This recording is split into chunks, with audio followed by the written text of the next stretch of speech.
Hi everyone, this is Paul Munford and I'd like to speak to all of you that are attending Autodesk University this year, AU 2019. There are so many great opportunities competing for your time at Autodesk University, so I want to highlight a couple of classes that I don't want you to miss out on. And if you can't get to AU this year, don't worry, I've got a separate video coming up just for you. I'd like to highlight a couple of factory design utilities classes. Now, if you're a product design and manufacturing collections subscriber, you already have access to Factory through your subscription.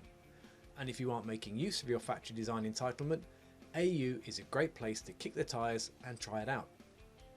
Factory Design Utilities brings together the best of AutoCAD, Inventor and Navisworks, helping you to lay out, plan and optimize your facility. In fact, you don't need to be designing factories to benefit from Factory Design Utilities.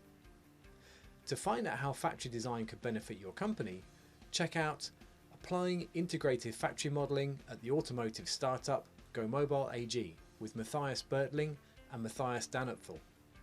The Matthiases will show you how they plan, design, build, validate and operate their facilities using an integrated factory model for strategic success.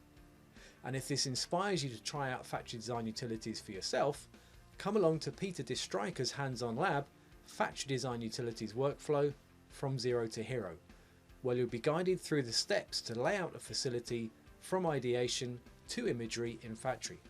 If you are already using Factory, I have a class recommendation for you in Process Modelling Essentials for Industry 4.0 with Rusty Belcher and David Room.